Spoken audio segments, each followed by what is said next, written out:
Animals have different ways of protecting themselves, and each method has its own advantages and disadvantages. For example, horns can be very effective, but only at close range and only if your opponent is directly in front of you.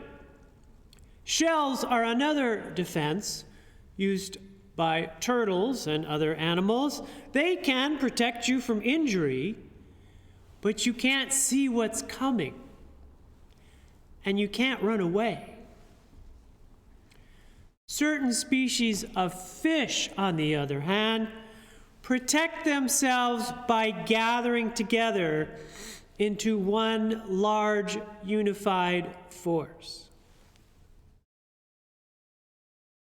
I was going to give a sermon today that would continue my series on divine love, but after I heard the inauguration speech last Monday, I quickly wrote this sermon instead.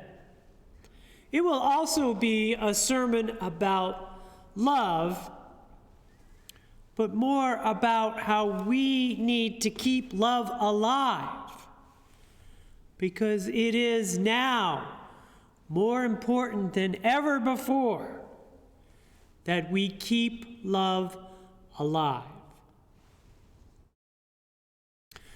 What I heard last Monday in the speech were not words that echoed this sentiment. I heard something very different. But even before the words were spoken, I noticed something else. He was wearing a purple tie. Now, this in itself may not seem unusual, except that he has a habit of wearing mostly very red ties. Why did he choose to wear a purple tie for the inauguration? I am told that the tie was not actually purple, but was blue with red dots on it. And this was supposed to symbolize unity for the country because it had both the colors of Republican and Democrats. But the words I heard spoken over that tie were not about unity. They were about division. The new president began his speech with a denouncement of the previous government, calling it a betrayal. The rebuke continued with attacks on the justice system for the terrible crime of daring to fulfill its duty and obligation to uphold the law. Then there was the familiar call to detain migrants and deport immigrants. He berated the Federal Emergency Management Agency for its supposed inability to mitigate every disaster. Teachers who speak the truth about the cruelty of slavery and the abuse of Native Americans and others in this country were accused of spreading shame and hatred. Efforts to expand opportunities to people of all races, all ethnicities, and genders were named social engineering. Does that mean that diversity, equity, and inclusion shall now give way to uniformity, inequality, and exclusion? Like the separation of red and blue on his tie, the purple unity was an illusion. The president's words outlined a future that sounded nothing like that of a unified and compassionate country. Those whose bodies do not conform to a predetermined standard of gender shall be shamed and marginalized again. Women, too, are at risk, whether they wish to serve their country in a military uniform or remain in control of their bodies. They will have to fight a constant uphill battle to maintain autonomy and dignity. And with the same voice that called for a, quote, new spirit of unity, unquote, he has already withdrawn from the World Health Organization and the Paris Climate Accords. How can a president claim that, quote, America will reclaim its rightful place as the most respected nation on earth, unquote, when shortly after the speech, the people who attempted to overthrow a government just as duly elected as the current one and who violently attacked those defending that government were pardoned?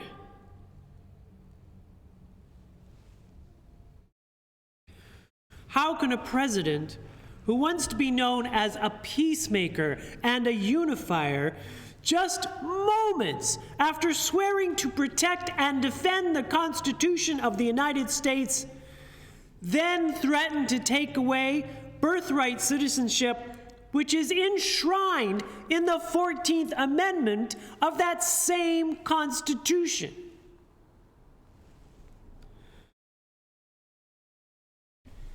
It is when we are confronted with these obvious contradictions that we want to defend ourselves against a possible future of despair and fear.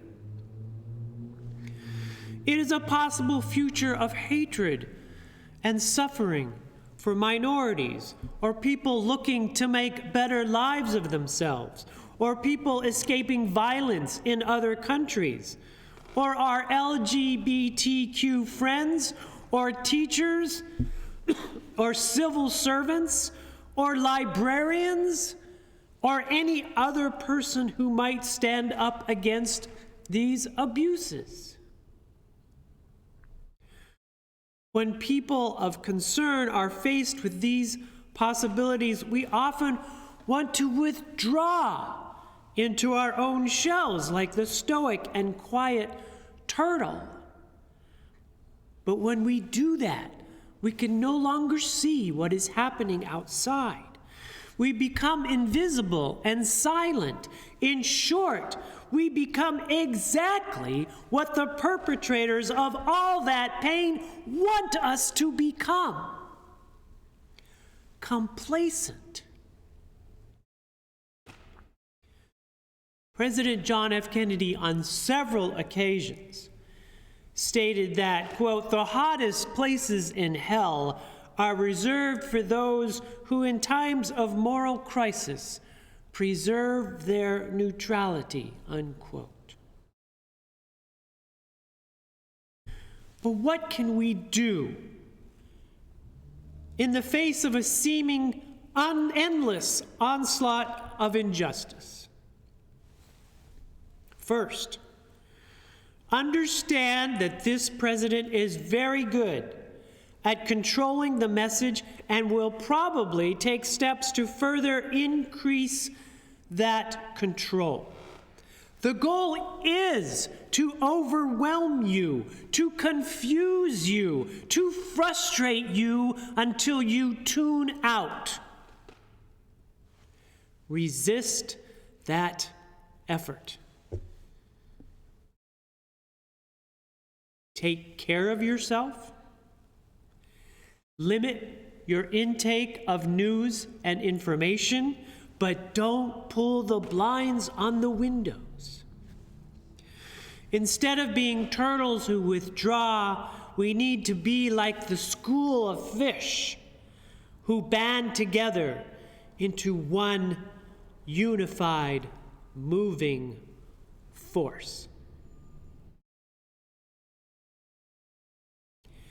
Together, we can engage in the three principles of vigilance, which are to show up, listen up, and speak up.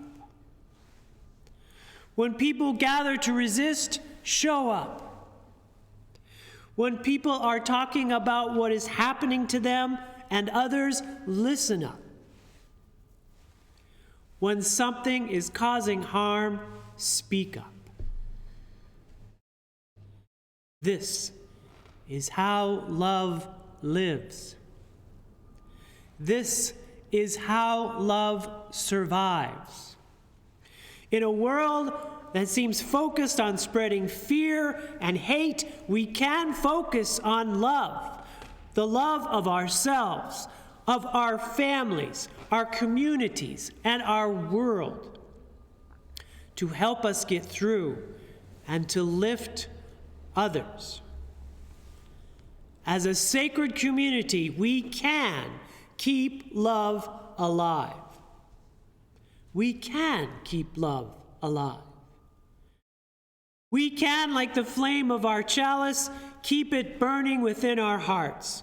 We can let its light shine in the fog and the mist. We can send out its warmth in the midst of a chilling void.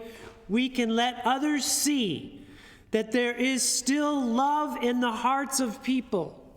We can let others know that we are people who will not let hate divide, deceive, diminish, or destroy.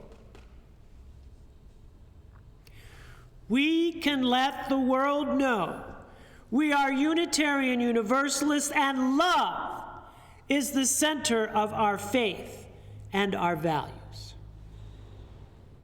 If not us, then who? And if not now, then when?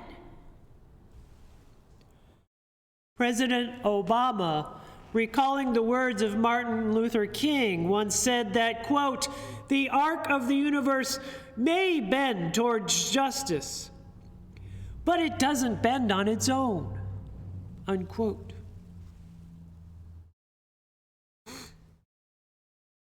These are some of the thoughts that went through my mind when I saw that purple tie. It did not represent unity to me, but only signaled further division.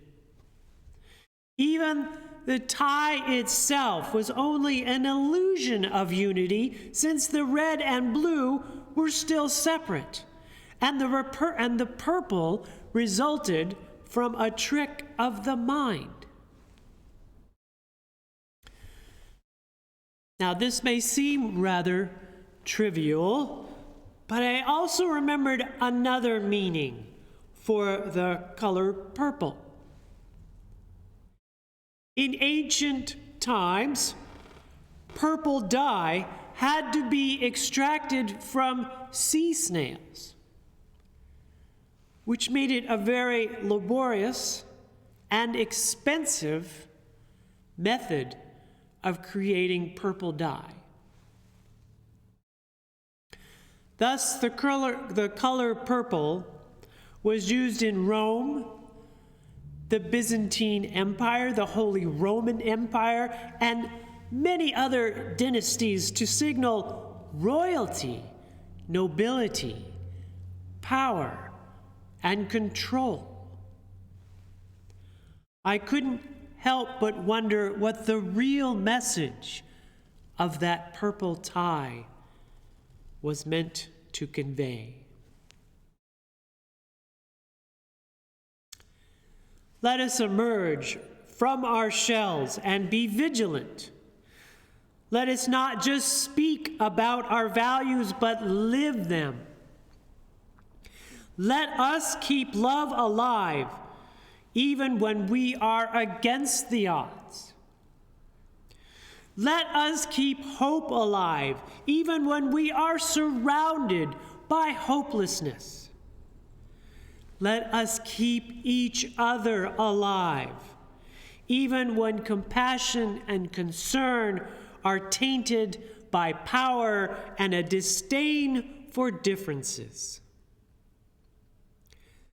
Let us keep the love alive that will, in the words of Martin Luther King Jr., quote, hew out of the mountain of despair a stone of hope, unquote. In the name of that which you hold in your hearts to be most sacred, may it be so.